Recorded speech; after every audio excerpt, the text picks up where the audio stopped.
October really said, here, have all the BL dramas at once, and honestly, I'm trying my best to keep up, but like some of you, I can only handle so many love triangles at a time. In this video, I'll be spilling my personal thoughts and reviews on the ongoing BL series that have currently taken over my watchlist. If your list looks completely different, don't be shy, drop it in the comments. I love hearing what everyone else is obsessed with. And before we dive in, make sure to like this video and subscribe for your regular dose of BL updates and drama tea. Alright, let's not waste any more time, let's get into it.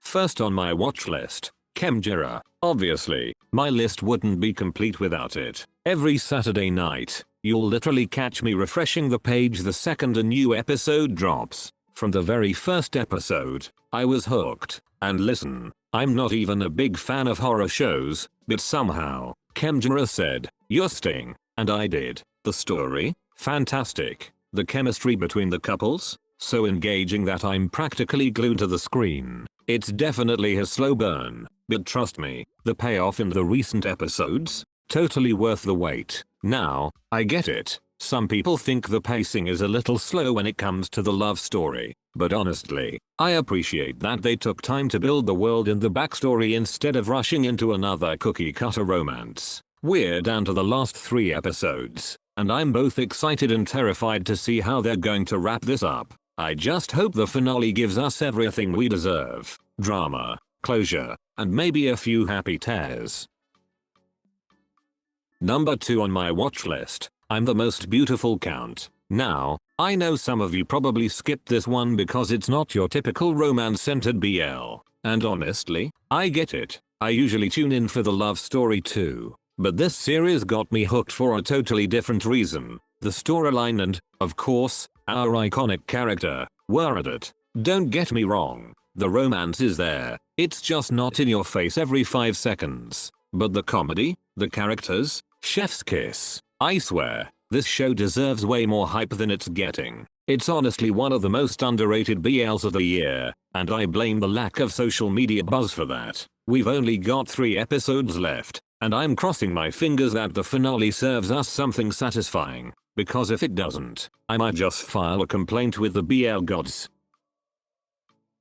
Number 3 on my watch list, My Secret Vampire. I actually finished this Korean BL just last week, and oh boy, do I have thoughts. To be completely honest, the first 2 episodes had me questioning my life choices. They were kind of a snooze, and I almost dropped it right there. But then, episode 3 came in like, surprise, I'm actually good. Suddenly, the cinematography leveled up. It started looking cinematic, romantic, and honestly just pretty, even in the simplest scenes. Now, is the story perfect? Absolutely not. The plot holes were waving at me from across the screen. But did I still fall in love with it? Guilty. At first, the main couple had zero chemistry, like room temperature water levels of chemistry. But as the story went on, I somehow found myself rooting for them. Sure, there are better vampire stories out there, but I can't lie, I still enjoyed this one. It was rushed, it was messy, but with that short runtime, I walked away surprisingly satisfied.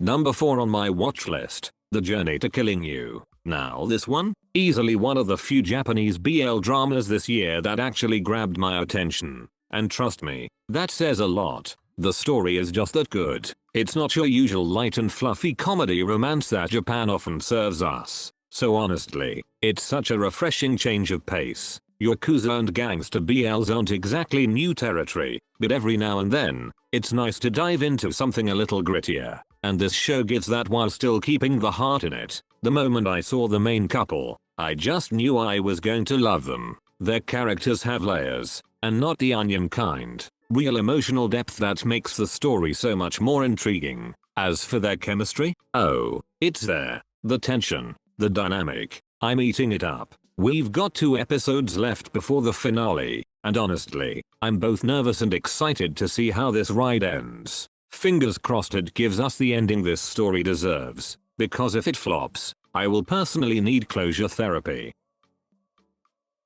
Number 5 on my watch list, The Wicked Game. Now this one, easily one of my most anticipated TBLs this year. The moment I saw that official teaser months ago, I said, yup, I'm watching this. No questions asked. And now that 3 episodes are out, I've got to say, I'm impressed. The plot is fresh, it's exciting, and it's giving me exactly what I hoped for. The characters, super intriguing. Every episode just leaves me wondering what kind of chaos they'll serve next. And since the show's set for 10 episodes, I'm really curious to see where this story's headed. Now, I did catch a few things that stood out. First off, the music score. In the first episode, it felt like the sound effects were trying a little too hard to hype every scene. I was getting flashbacks to older dramas where the music basically screams, "This is intense." But honestly, after 3 episodes, I barely noticed it anymore, so we're good.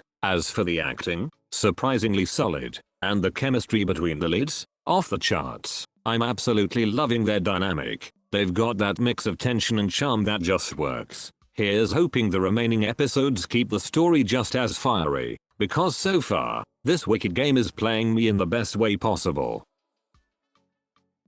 Number 6 on my watch list, The Love Never Sets. This one literally just premiered this week, so we've only got 1 episode so far, but color me intrigued. There are already a few characters catching my attention, and the story has potential. Now, I won't lie, the middle part of the first episode almost knocked me out, like, I was this close to taking a power nap, but the ending totally redeemed it. The tension between the characters, especially the main ones, had me fully awake again. As for Jar and Tay, I'm still on the fence about their chemistry. It's not bad, but it hasn't hit me in the feels just yet. That said, both of them are doing a solid job performance-wise, so I'm keeping the faith. I'm also really liking Saint's character so far. He's got that spark, and I'm dying to know more about Ice's backstory and their connection. With a total of 13 episodes, I'm sure there's a lot more to unpack. I just hope the pacing keeps things lively, because if it slows down again, well, I've got a pillow ready. Aside from all those BLs, I'm also watching another Korean one called The Story of Bi-eun. I'm already on episode 4 and honestly, I still have no idea what's going on. Like, I'm watching, but my brain's buffering. Don't get me wrong, it has potential. The mix of mythical characters is interesting, but whether it actually flows well or not, that's still up for debate. Anyway, those are just a few of the ongoing BL series I've been keeping up with lately, and trust me, there are plenty more out there right now fighting for our attention. So tell me, which BL series are on your October watch list? Thank you so much for watching. That's it, and see you in the next one.